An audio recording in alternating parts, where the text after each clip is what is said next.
very good morning and a very warm welcome, dear brothers and sisters in Christ. And thank you for spending your precious time here this morning with us to attend our talk. My name is Linus. I'm from Clarice. I am not the speaker. I'm the moderator, as you can see there. I will be introducing Father Charles shortly. But if you don't mind, I will just spend a couple of minutes to give an introduction about our organizations, about the talk itself, a bit of background about what we're going to talk about. Just for those who are not familiar with CARIS, CARIS is actually short for Caritas Humanitarian Aid and Relief Initiative Singapore. We are an umbrella body under the Archdiocese of Singapore that supports overseas humanitarian aid, overseas disaster relief. Okay? And why are we called an umbrella organization or an umbrella body?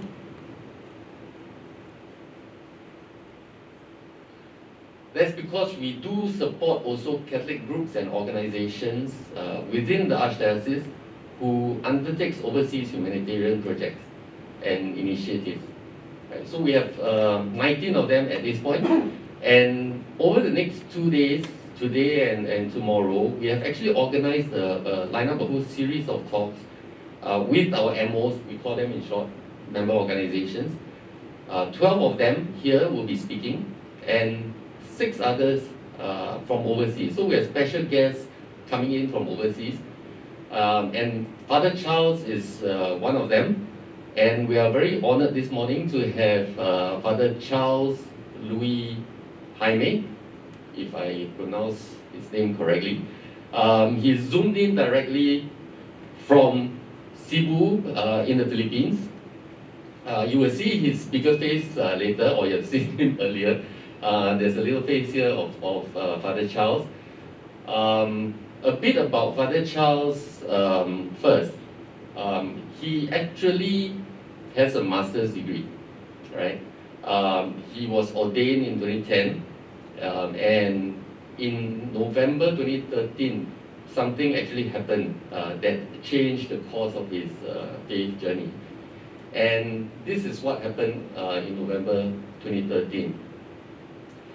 This Typhoon Haiyan, I'm not sure if everybody is familiar. Typhoon Haiyan, locally they call it Typhoon Yolanda. It was a super typhoon, and you will see that it's a super typhoon because it was the strongest at that time. At that time, because it has now been overtaken by Typhoon Goni. At a wind speed of 235 kilometers per hour. I don't think anybody of us have driven that fast before also. Right, so it's really fast wind speed, and it took the lives of about 6,300 people at that time. So what happened is, so the impact area, disaster area was the Haiyan Islands, Samar Island, Latte, and Leyte, I think, Cebu province itself. So Father Charles was in Cebu, and immediately after the disaster, what happened is that Father Charles was then appointed by the Archbishop of Cebu to head a unit called Cebu Relief and Rehabilitation Unit. So you hear this term Cebu RRU, and that's what it means. And Father Charles runs that team. You will see that some of the mission photos here is because CARIS at that time also supported the disaster. Right, starting with building of shelters. So we built about 27 shelters at that time, and they are still standing there, occupied today. They are still functional. After the shelter, we actually had 2 other mission trips up there to build water filtration systems. So we actually had 3 trips. We also funded Father Charles, or rather Cebu RRU, on a 3-year rehabilitation program. So all these Father Charles will be sharing, and I wanted to just give a background of where he's coming from. And so without further ado, let us invite Father Charles, who will share with us what his team has done since the disaster, as well as his faith journey. Father Charles, please. Hi, good morning, everyone. Thank you, Linus, for that introduction. And I would like to share.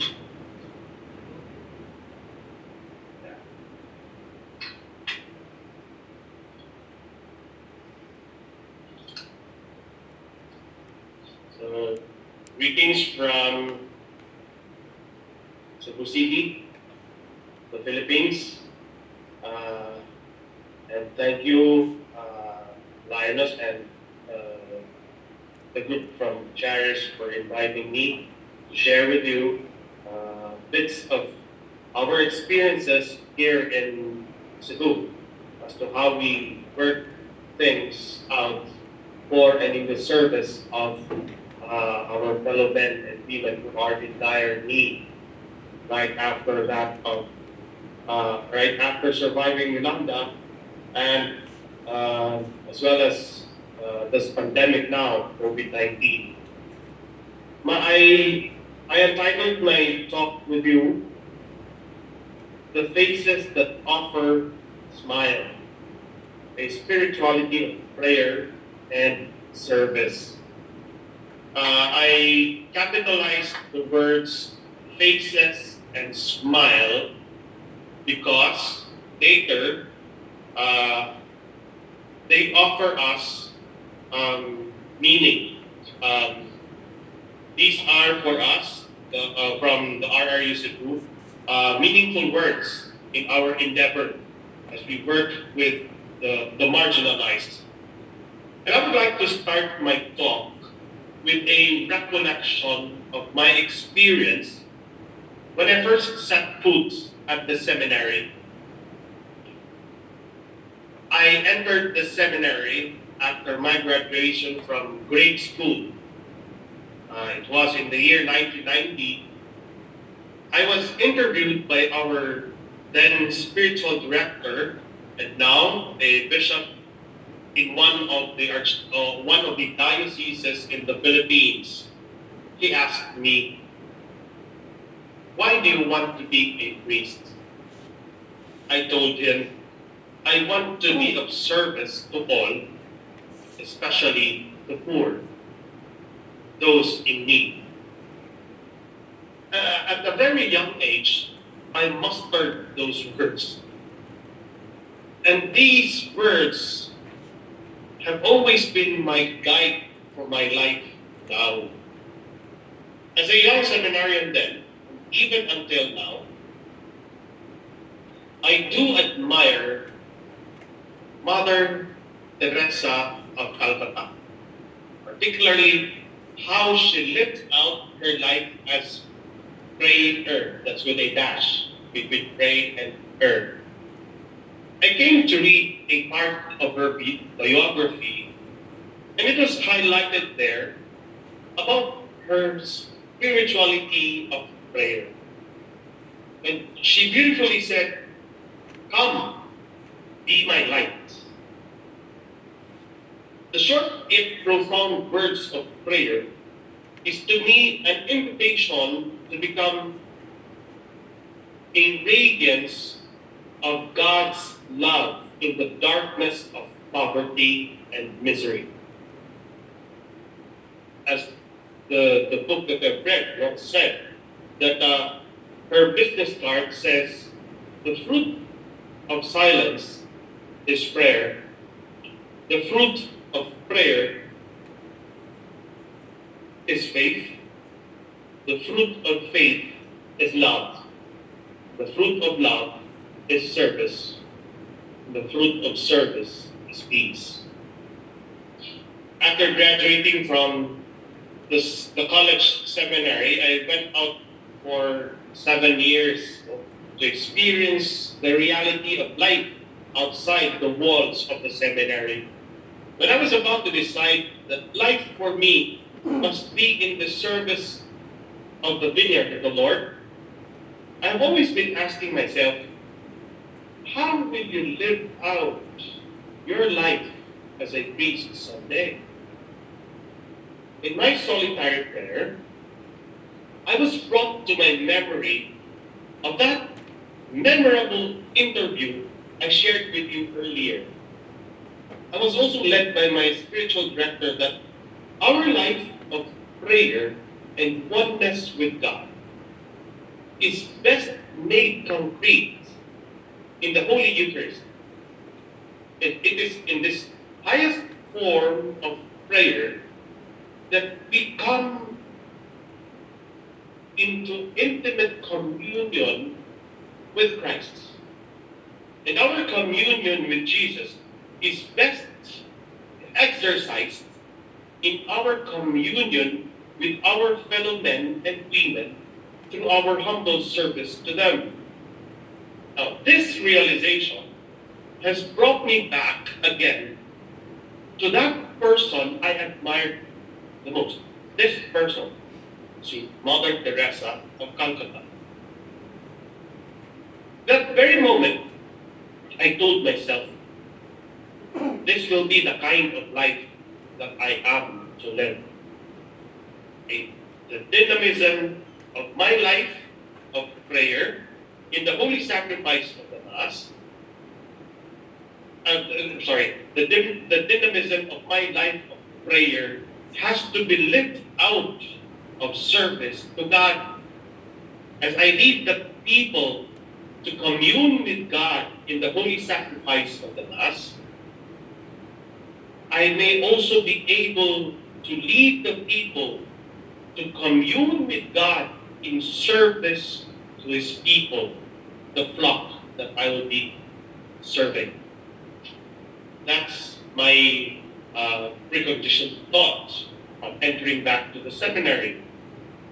Now, 3 years after ordination to the priesthood, I was given an appointment by our local ordinary, the Most Reverend S.M.I.L.E, to lead in the relief operations for the survivors of Super Typhoon Haiyan, locally known as Yolanda, that struck Cebu and other neighboring provinces in the central of the Philippines.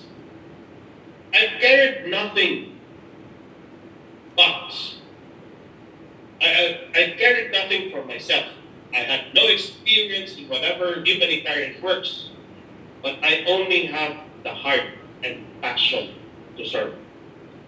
However, Caritas Philippines taught me one lasting lesson, that is, the life of service as a communion with Christ is best offered in the metaphor not in the giving of fish, but in the teaching how to fish.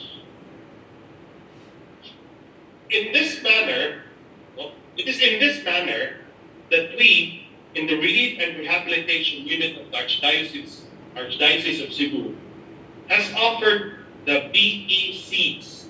We will come to learn these acronyms. The BECs, our F.A.C.E.S as means for capacitating people towards their integral development, both spiritual and physical aspects of the communities and families' lives.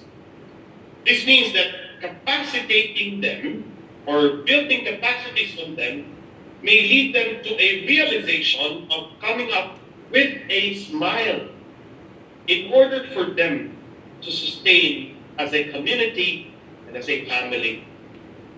For the information of everybody, I would like to share with you the acronyms that I've been mentioning, that we use here in the Archdiocese of Cebu, so that we may appreciate, or you may appreciate, our works here. First, we have, here's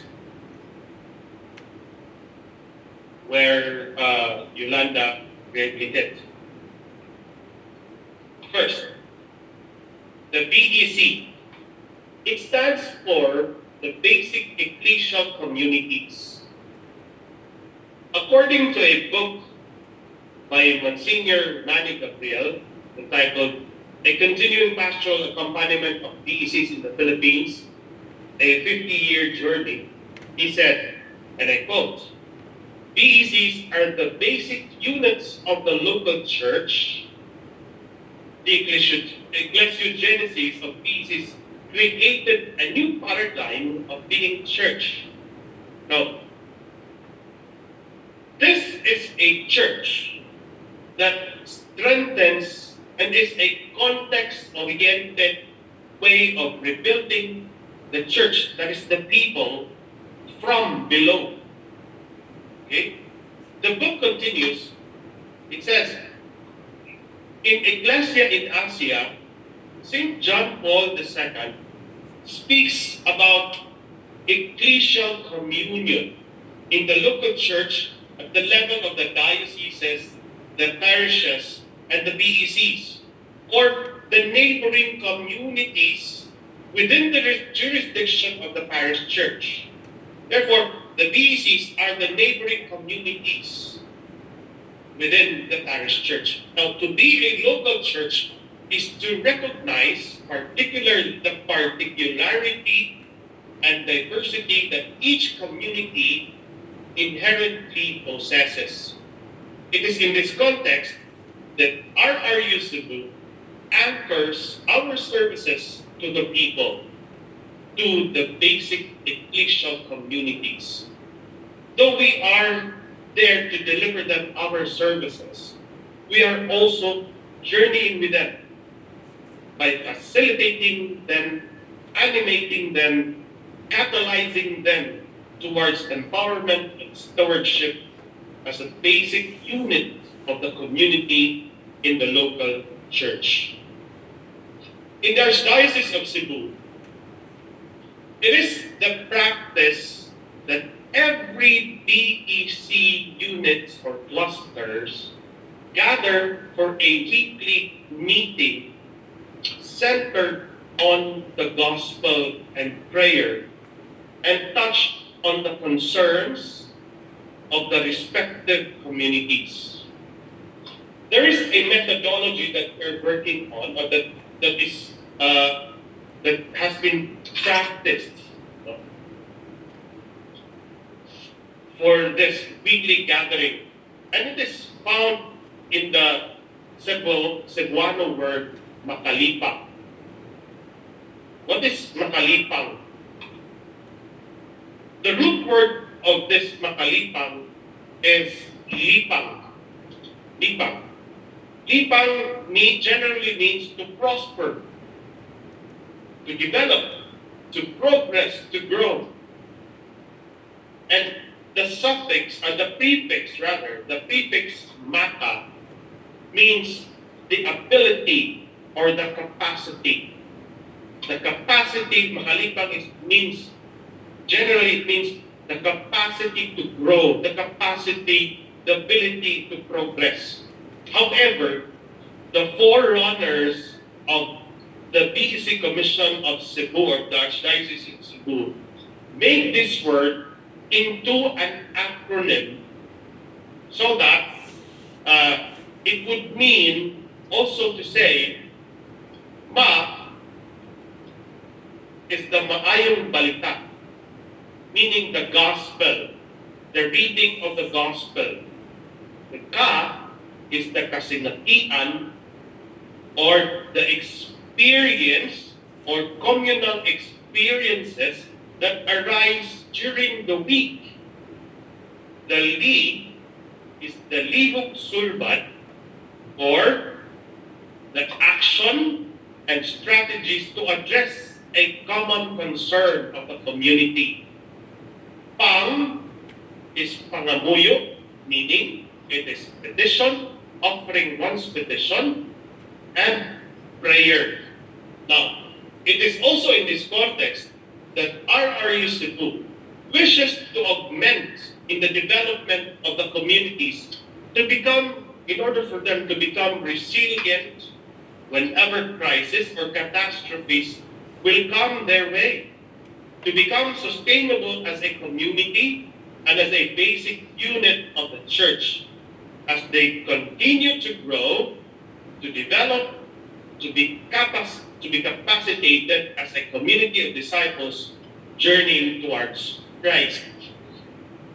RRU Cebu's augmentation is primarily based on building capacities to the communities. Tulipang. In building capacities, RRU Cebu facilitates in the community's identification of their situation, the root cause of their problem in their respective communities.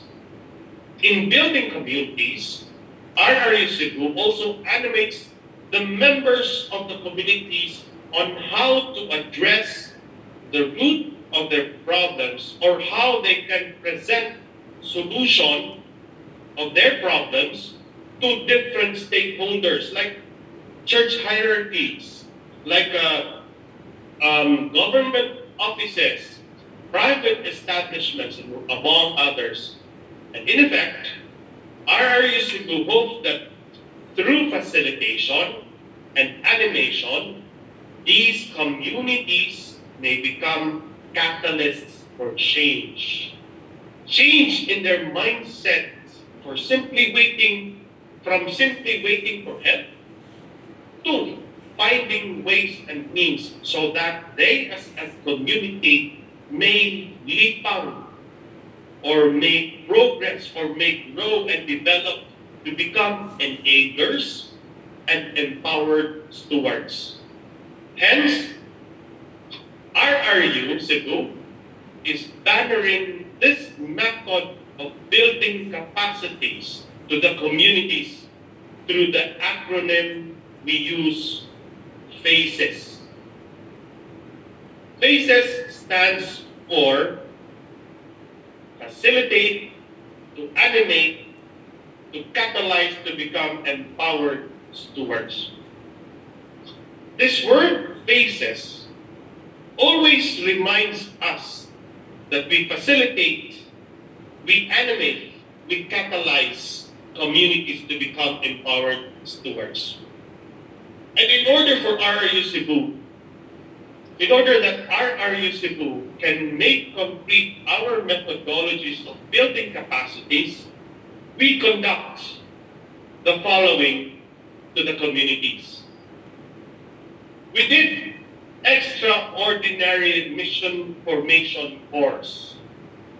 And in this course, the participants were being taught and educated, though informally, about the basics of Catholic social teachings of the Church, the gist of the message of the papal document Laudato Si, the basics of community-managed disaster risk reduction, that includes the education on the sphere standards of water, sanitation, and hygiene, shelters, food and nutrition, and among others.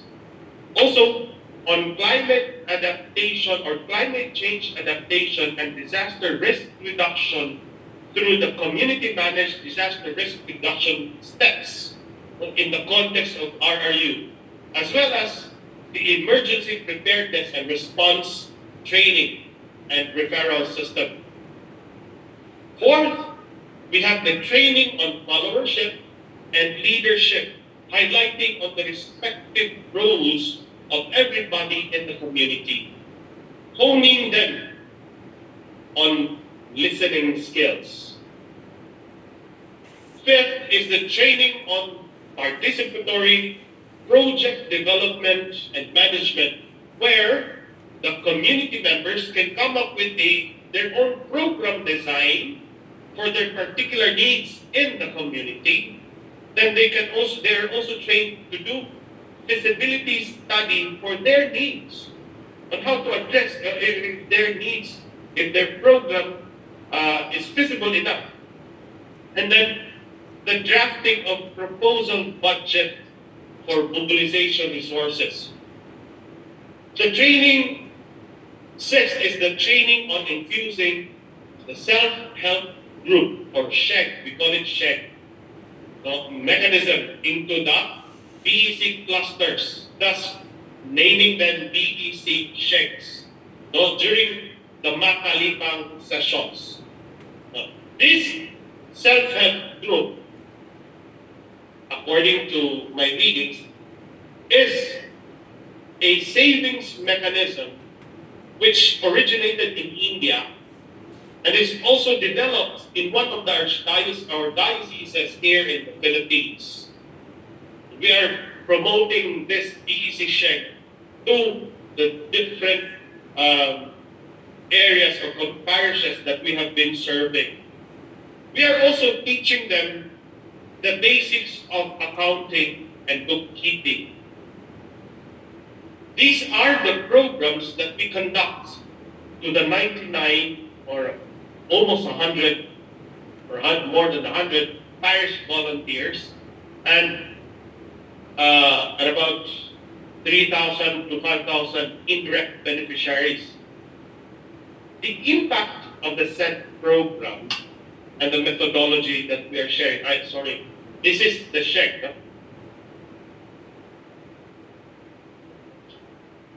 The impact of the SET program that we are sharing them is heartwarming for us.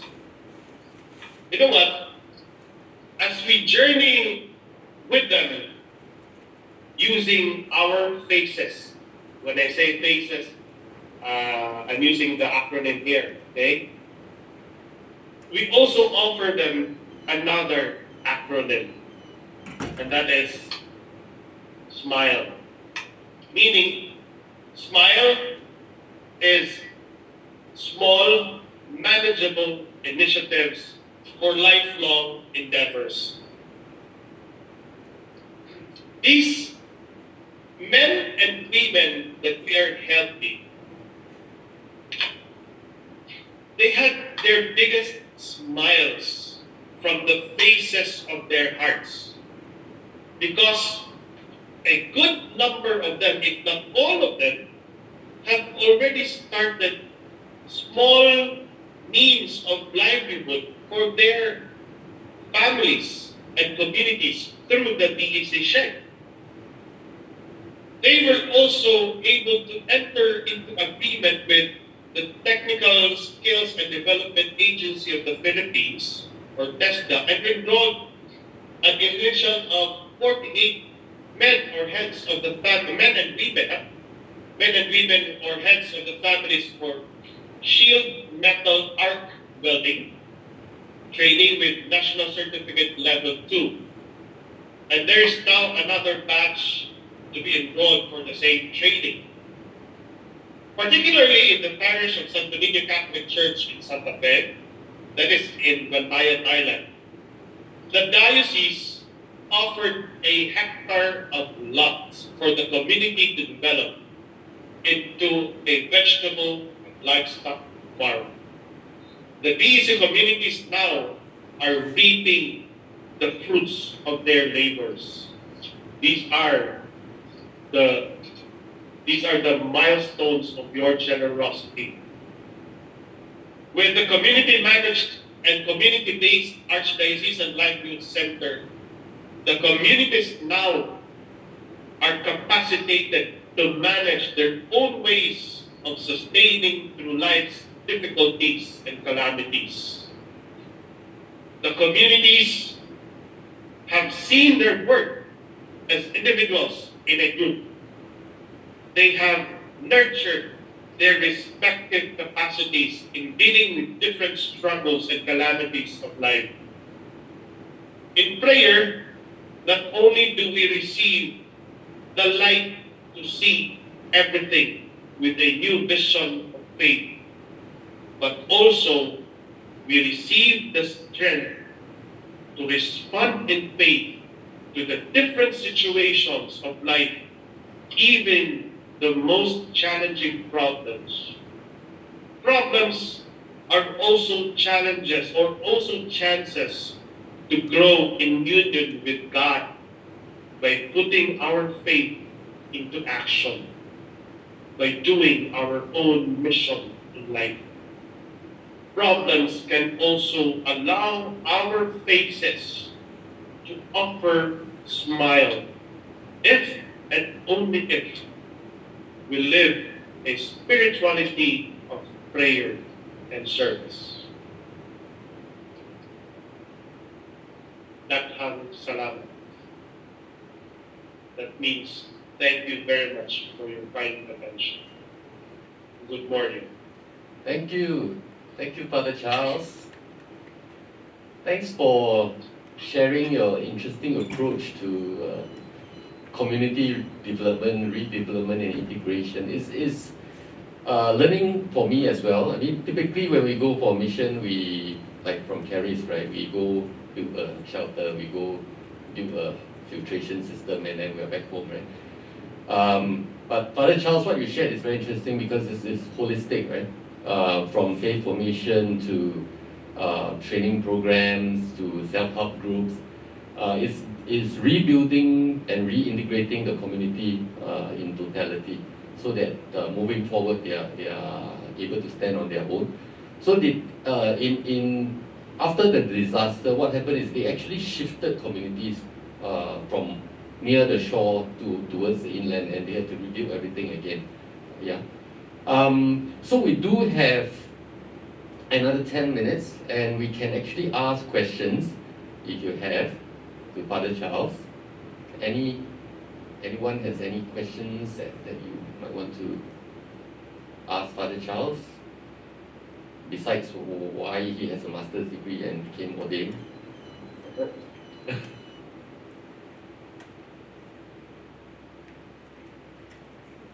Sure. Josephine. Hi, Father. Thank you so much for giving the presentation. My name is Josephine. It may be a rookie question, because when you're doing disaster relief in an area like that, is there maybe for one or better word, an end game as to, you keep building and I hear the part about teaching them how to fish, right? As far as you are concerned, is there any point in time where you think that you can let go and to let them go on their own, or it's something that is ongoing? I'm just curious. I did not get the question. Yeah. Sorry, the question is in disaster relief. Okay, Yeah. when disaster strikes, and you go forward to provide aid, and you teach them how to fish, as you have shared. As far as the plan is concerned, I mean, is it normal? Because I just a question. Is there a plan whereby the aid stops? Because this, the beneficiaries would have learned how to stand on their own and go ahead with their lives. Is there an end game to the program that you have shared with us? That's the question. Yes, there is always a time when we are going to leave them. When we are going to when we're not going not at the forefront but at the back part of their as they move forward with their lives, and then we exit from there. But it doesn't mean that we will leave them just right there and then. We are still assisting them on how they must develop their own capacities on their own. Like the communities we have now in Santa Fe, we are now at the back part. We are now giving them ideas on how they must sustain their own capacities. So there will come a time as to a particular as to a quantifiable number, maybe a year or two is enough to help them develop. In a year or two, they are already developing. They are already capacitated on their own. As to how our experiences teach us. So there's always a time that we have to teach them, but in a gradual manner. Yeah, so that they can also do their own sustaining thing or efforts. Did I satisfy your question, Ms. Joseph? Yes, yes, you did. Father. Any other questions? Yes.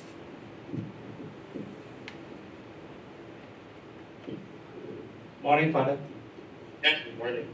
Just want to check about not just on the action side, whether in the community, whether there is any regular program, or community gathering, to together as a community to listen to the Word of God, to hear the Word of God, to know more about the faith, not just through the action, but through spiritual dimension of it, Maybe, that there is some speakers who continuously give talks, in sharing the gospel, in sharing the words, Because I think we need that to absorb in, then we can do the action. So sometimes we put action in place and then we forgot what is the main objective of doing this work, So I'm not sure whether in that perspective, community, whether there's such regular, constant, not just a one-off, but regularly,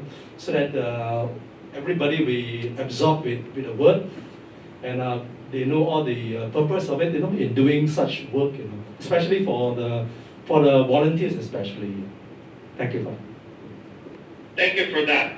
Yes, we are also conducting, like for instance, we're just recently conducting recollection to the parish volunteers and to the Advent recollections to the parish volunteers and to the to everybody to all the beneficiaries in the parish, so that they may also be enhanced in their own faith, in their spiritual growth, as they try to develop their own physical and economical growth.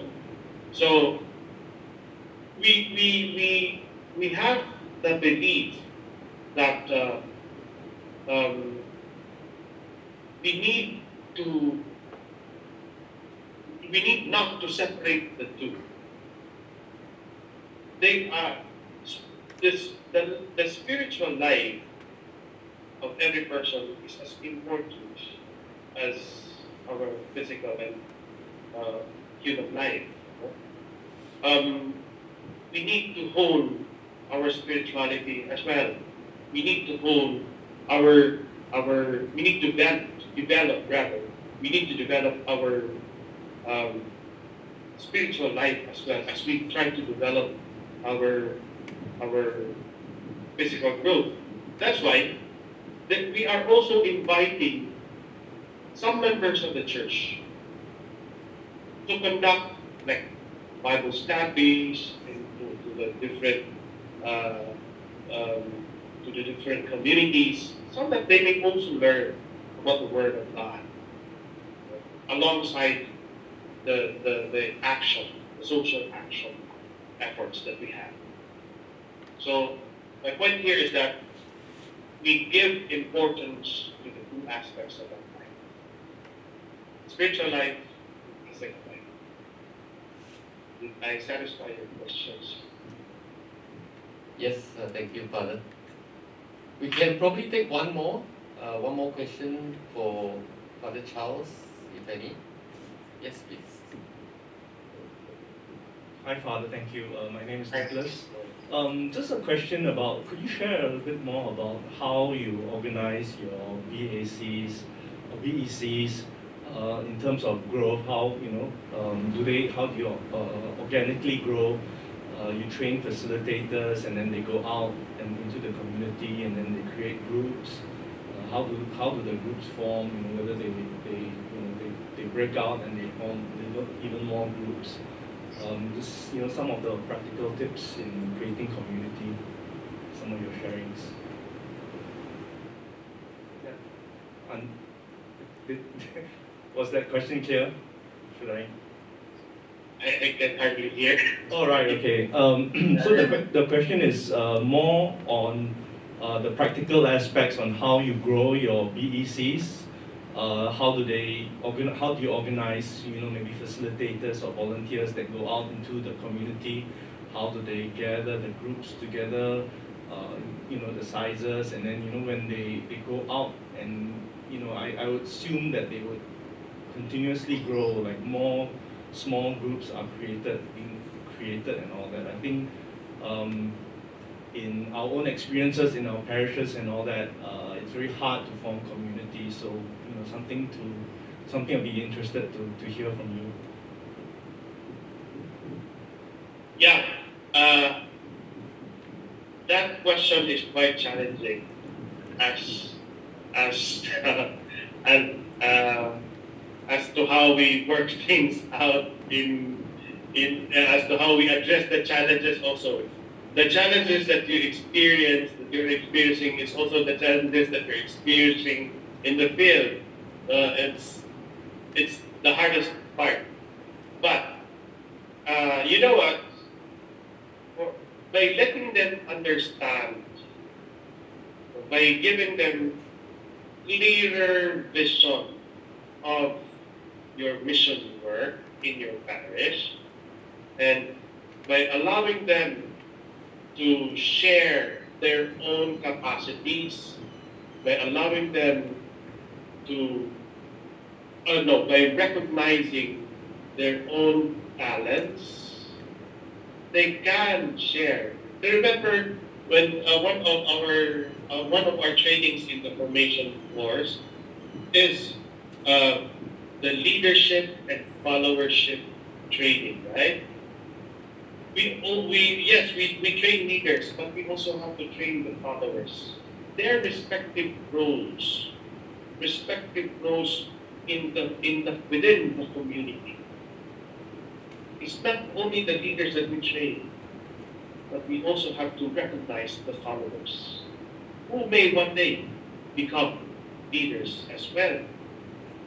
We start from there, and from there, we allow them to draw out what is inside, what is common in their each. And with that, somehow, it just, I don't know if it's born out of prayer or is it a miracle?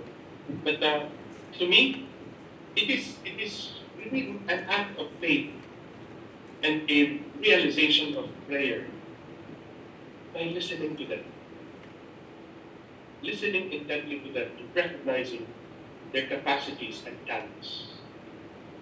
Then they can give their share, and with that, things will flourish. Though this may not be in a very systematic way, because we know persons are not that systematic. We are very persons are how do you call that? How do you call that in English? Sorry. We're so varied, no? We're so varied. And we're so complex, rather. We cannot understand sometimes other people. But we can draw out from them their peculiarities, their uniqueness, their capacities.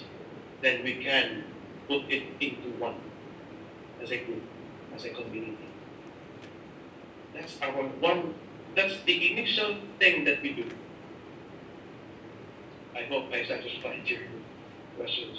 Thank you, Father, for your insights to this challenging question. We are there. We are out of time now. So if you could join me in just thanking Father Charles for taking time off his busy schedule and for joining us in this Catholic200SG celebration. And brothers and sisters, I hope you had a useful and fruitful session and a fruitful day ahead as well. Thank you. Thank you very much also.